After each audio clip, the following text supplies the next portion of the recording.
अरे बबूमा भाई, इस मामले की तुम्हें तो बिल्कुल अंदर की खबर पता होगी। ये टीम इंडिया में चल क्या रहा है? पहले कोहली ने संन्यास लिया, फिर रोहित ने, अब सुन रहे हैं जड्डू ने भी संन्यास ले लिया। भाई उनकी टीम में ये भगदड़ सी कैसे मच गई? उन्होंने T20 वर्ल्ड कप जीता है, अब तो उनका हौसला होना चाहिए। लेकिन वो लोग पता नहीं कैसे एक के बाद एक संन्यास का ऐलान किए जा रहे हैं। अरे अफरीदी भाई, बिल्कुल अंदर की बात का पता है, ऐसे थोड़े ही बबूमा को खबरीलाल कहते हैं। बात छोटी हो या बड़ी, बबूमा की नजरों से छिप नहीं सकती। की थी मैंने रोहित शर्मा से बात और पूछा था क्या है ये पूरा मामला।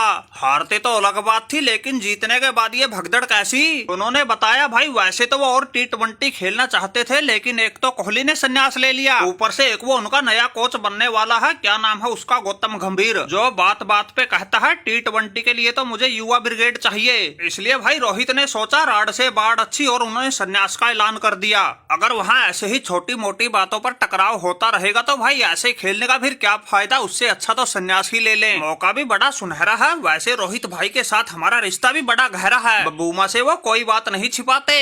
अरे बबूमा भाई, बिल्कुल सही हुआ इन लोगों ने संन्यास ले लिया। सुसरी के बहुत कूटते थे। ये रोहित शर्मा तो ऐसा उल्टी खोपड़ी का था, इसको पता ही नहीं था किस गेंद पे कहाँ मारना है। कम वो कोहली भी नहीं था, फंसते ही हमारी तो बिल्कुल खाल उधेड़ के रख देता था। अब न रहेगा बांस, न बजेगी बांसुरी। अरे हारिस राउफ भाई, बात तो तुम ठीक कह रहे हो, ये इंडिया वाले तो हमारी बिल्कुल जान का जंजाल बन गए। अब इस T20 वर्ल्ड कप में ही देख लो, फाइनल इन्होंने जीत लिया, लेकिन ताने बाबर को सुनने पड़ रहे हैं। हर कोई मित्र प्यारा, चाहे किसी से रिश्ता हो कितना भी गहरा, सब एक ही बात कह रहे हैं, भाई तुम्हारे पड़ोसी कौन से आसमान से उतरे थे जो हर छोटी बड़ी ट्रॉफी को या तो जीत रहे हैं या उसके फाइनल तक पहुँच रहे हैं। दूसरी तरफ हमारा ये बाबर पहली ही स्टेज में बाहर हो रहा है। अरे बबूमा भाई, बुरा ना मानो तो एक बात कहूँ, तुम हो तगड़े खिलाड़ी, उससे भी बड़े जुगाड़ी, जैसे तैसे करके एक काम कर दो, इनके उस बुमराह को और संन्यास दिला दो, फिर इनके साथ हमारी 5 मैचों की एक T20 सीरीज करवा दो, फिर इनसे चुन चुन के बदला लेंगे, पिछला सारा हिसाब किताब चुकता कर देंगे। अरे बाबर भाई, तुमने क्या मस्त स्कीम बताई। अगर इनके साथ अब सीरीज हो जाए तो हम इनकी कर देंगे खिंचाई। इन्होंने एशिया कप से लेके वर्ल्ड कप में हमें जो जो जख्म दिए हैं सबकी हो जाएगी भरपाई। अगर ये बुमराह भी संन्यास ले ले, फिर इनके साथ कोई 5 मैचों की सीरीज हो जाए तो इनको इनके घर में घुस के 5-0 से ठोक के आए। अरे भाई, कैसी बातें कर रहे हो तुम? लोगों को पागल कुत्ते ने काट लिया क्या? वो बेचारा बुमराह सीधा साधा ठंडे दिमाग का आदमी है, तुम उसको संन्यास दिलाने की सोच रहे हो। अगर तुम्हें इंडिया के साथ सीरीज खेलनी है हमें बता दो, उस बुमराह को तो हम तुम्हारी सीरीज से वैसे ही रेस्ट दिलवा देंगे। अरे मुझे तो पक्का यकीन है वो लोग इनके बगैर भी तुम्हारी लंका लगा देंगे। देखा नहीं तुमने इसी वर्ल्ड कप में जिन लोगों को टीम इंडिया की तरफ से मौका नहीं मिला था, वो लोग अमेरिका की तरफ से खेल रहे थे, और उन्होंने ही तुम पाकिस्तानियों को धूल चटा के वर्ल्ड कप से बाहर किया था। बाबर भाई, लगता है ताने सुन सुन के तुम्हारी यादाश्त कमजोर हो गई, इसलिए हाल फिलहाल की बातों को भी भूल रहे हो। अरे अफरीदी भाई, समझाओ अपने लंगूरों को, अगर इनके बगैर भी ये इंडिया से हार गए तो फिर कहीं मुंह दिखाने लायक ना बचेंगे।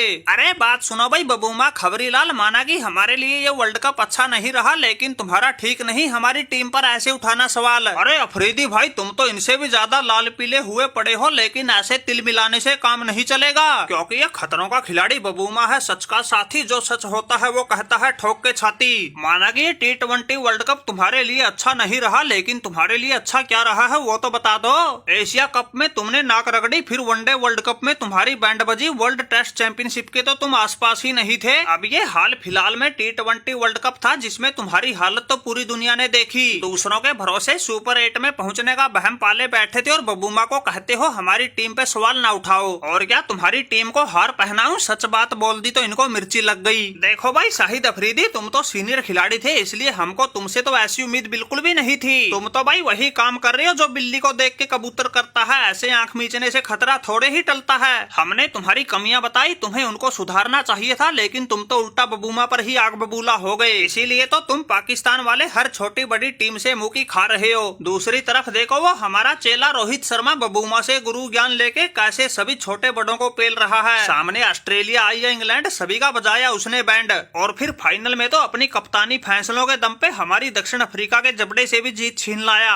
अरे अफरीदी भाई, तुमने ये किस आफत को बुला लिया? ये तो बिल्कुल धोती खोल रहा है, ऐसी ऐसी बातें बोल रहा है जिसका हमारे पास कोई जवाब तो है नहीं, लेकिन हमारा पारा बिल्कुल 7वें आसमान पर पहुंच गया। ऊपर से इसको कुछ कह भी नहीं सकते, ये तो बिल्कुल सर पे कफन बांध के आया है। अरे लंगूरो, तुम्हारे प्रदर्शन ने ही ही इसको ऐसा कहने के लिए उकसाया है। अगर तुम भी इंडिया अफगानिस्तान वालों की तरह अच्छा खेल दिखाते, फाइनल सेमीफाइनल तक जाते, फिर तो हम खुद ही इसको अच्छे से फटकार लगाते। लेकिन अब क्या कहें भाई, तुमने पाकिस्तानी खेल प्रेमियों के तो अरमान तोड़े, हम कहीं बोलने लायक नहीं छोड़े। तुमने हालात ही ऐसे बनवा दिए, अब चाहे कोई कुछ भी कहो, चुप रहने में ही भलाई है। वैसे इसमें बबूमा का ज्यादा कसूर भी नहीं है, इसने तो एक एक बात बिल्कुल सच बताई है।